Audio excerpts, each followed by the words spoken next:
Guess what time it is? Book haul time. I just got back from the library and I'm so excited. There are so many of these books that sound so good. I hope they don't disappoint me. Let's see what we got here. The Last One Home. A Family Secret. Welcome home. Lauren Abrams wants nothing to do with her damaged mother, whose spurious testimony sent Lauren's father to prison for unaliving years ago. I want to be careful because YouTube sometimes will, ban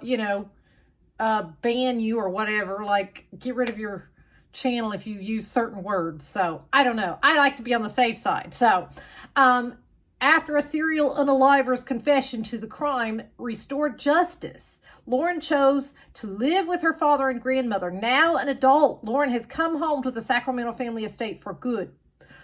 It's been decades since Donna made her cheating boyfriend pay, but she hasn't forgotten the past. She knows her estranged daughter has made a terrible mistake by returning to the estate. There's more to the story of the welcoming old homestead and her childhood than Lauren knows. It's getting so dark, Lauren may not be able to see the truth to save her life. Sounds very interesting. Look at the cover of this one. I have to admit, I am one of those people that covers, I do judge a book by its cover. I actually have, especially if I'm just browsing at the library and I go through and I look at a cover and I'm like, that just doesn't really look interesting. This cover definitely grabbed my attention. Look what you made me do. And just listen to this. It sounds really good. I hope it's as good as it sounds. Carrie wants a normal life. Carrie Lawrence doesn't need a happily ever after. She'll just settle for after. After a decade of helping her sister hide her victims, after a lifetime of lies, she just wants to be safe, boring, and not trekking through the woods at night with a dead body wrapped in a carpet. Does that not sound very good? And then, love her or hate her, we've got The Locked Door by Frida McFadden.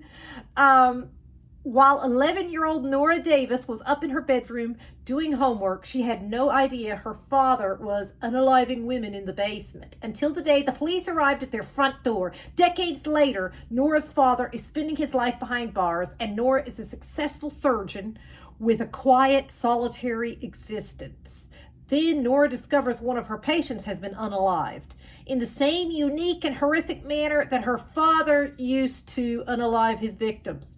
Somebody knows who Nora is. Somebody wants her to take the fall for this unthinkable crime.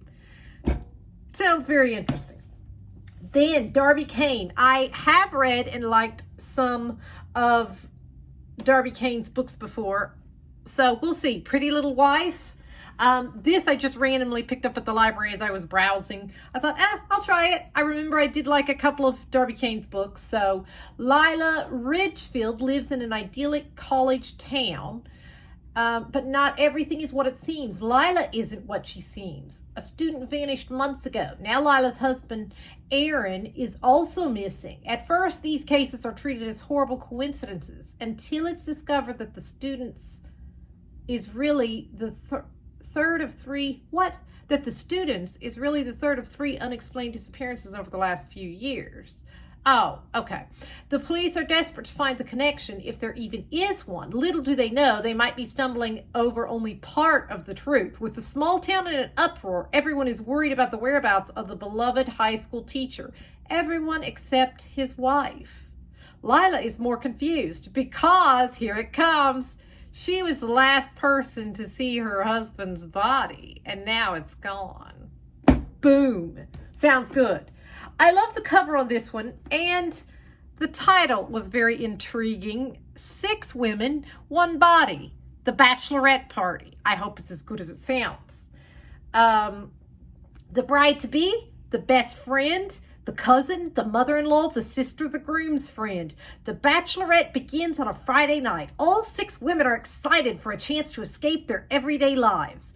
But then friendly rivalries turn vicious and a game of truth or dare turns deadly. By the end of the weekend, one of them will be dead. Doesn't that sound good? Ooh. Okay, then we have Jane Doe. I don't think I have read anything by this author before, Victoria Helen Stone. there's stickers on the back that make it a little hard to, oh, here we go. This is where the blurb is. A double life with a single purpose, revenge. Jane's days at a Minneapolis insurance company are perfectly ordinary. She blends in well, unremarkably pretty in her floral print dresses, and extra efficient at her low-level job. She's just the kind of woman middle manager Stephen Hepsworth likes, meek, insecure, and willing to defer to a man. No one has any idea who Jane really is. Least of all, Stephen. Ooh, it sounds like it's getting good. But plain Jane is hiding something, and Stephen's bringing out the worst in her.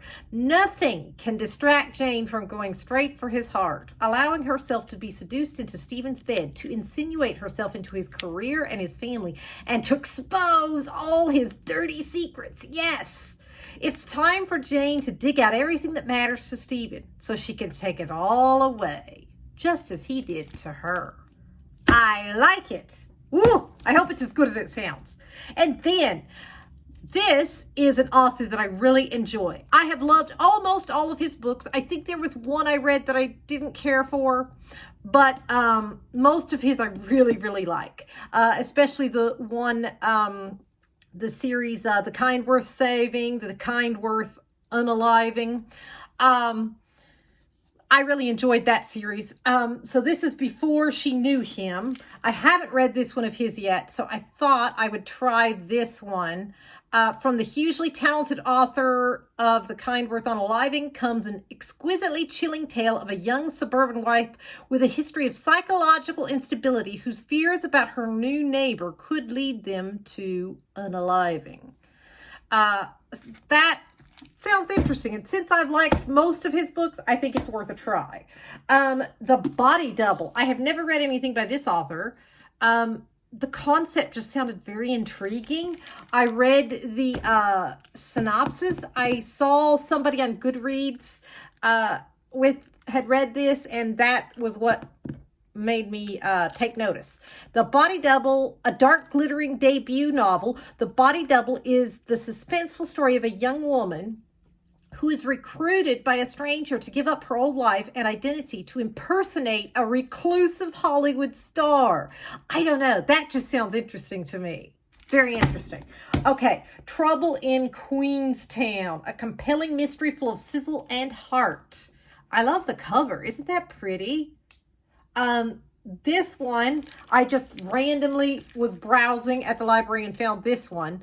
Vandy, oh, there's a piece of tape over this. I can't really read it. Myrick became a cop to fulfill her father's expectations. After her world cratered, she became a private eye. Ooh, I love stories about private eyes. Ooh, this sounds good. Yes. But to satisfy her own, now she's back in Queenstown, New Jersey, her childhood home, in search of solace and recovery. It's a small community of 9,000 souls crammed into 10 square miles. For Vandy, I'm just paraphrasing here. I'm not reading the whole thing because it's very long. For Vandy, that means working plenty of divorce cases. They're nasty, lucrative, and fun in an unwholesome way. At first, the surveillance job seems routine, but Vandy soon realizes there's trouble beneath the bland surface of the case when a racially charged unaliving with connections to the Hanna family rocks Q-Town. Ooh, that sounds very good. Okay. I know you. You trust me. You shouldn't. Gripping, chilling, and twisted. You had me at twisted. What does that make me? Twisted? That picture you posted? I've seen it. That location you tagged? I've been there. I know everything about your life, and I'm going to destroy it. Yes, please. I mean, not for me, but yes, please. I want to read the book. Okay. I have never read anything by this author, J.D. Barker. A Caller's Game. I gotta say, not loving the cover. However, the plot sounded rather interesting. I'm going to offer you a choice. Controversial satellite radio talk show host Jordan Briggs has clawed her way to the top of the broadcast world. She doesn't hold back, doesn't spare feelings, and has no trouble sharing what's on her mind. Her rigorous pursuit of success has come at a price, though. Her marriage is in ruins. She hasn't spoken to her mother in years, and she's distanced herself from all those close to her. If not for her young daughter Charlotte, her personal life would be in complete shambles. When a subdued man calls into the show and asks to play a game, she sees it as nothing more than a way to kickstart the morning, breathe life into the beginnings of drive time for her listeners. Against her producer's advice, she agrees and unwittingly opens a door to the past. Live on the air with an audience of millions, what starts out as a game quickly turns deadly. Events long thought buried resurface, and Jordan Briggs is forced to reconcile with one simple fact: all decisions have consequences. Sounds interesting. Now, this cover I love. Isn't that pretty? Ooh, I love it. The Better Liar. And when a woman conceals her sister's death to claim their joint inheritance, her deception exposes a web of dangerous secrets in this addictive new thriller for fans of Megan Abbott, Gillian Flynn, and Paula Hawkins. Definitely sounds good. Okay, I love this cover too.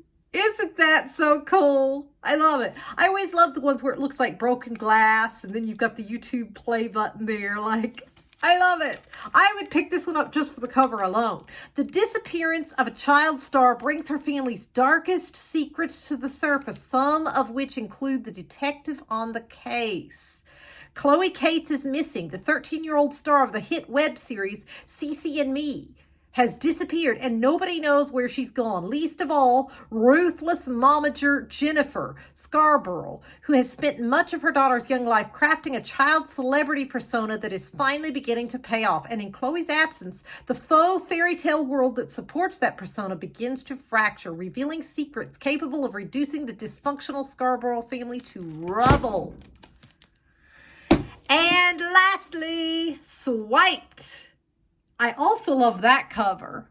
You see a theme here. Most of these, I love the cover. It's very rare that I pick up one that I don't really care for the cover. Dating can be a real killer.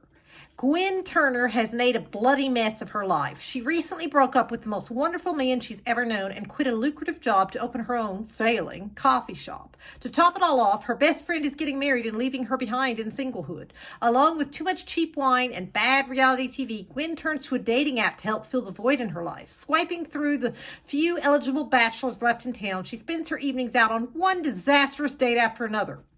When a string of unalivers occurs in her small coastal city, she's shocked by the connection between all the victims. They've each been on a date with her. Before she knows what's happening, Gwen finds herself the main suspect in a serial unalivers spree. And the only way she can clear her name is to track down her former dates, even those who have ghosted her, and unmask the unaliver before it's too late. Fantastic. And now, my book is so high, okay? My book stack is so high. This is crazy, crazy, crazy. Let's see if I can show you. Gotta back way out for you to see. This is my stack of books for this week. Like, okay, I'll see you later. I've got to get started reading. Must read.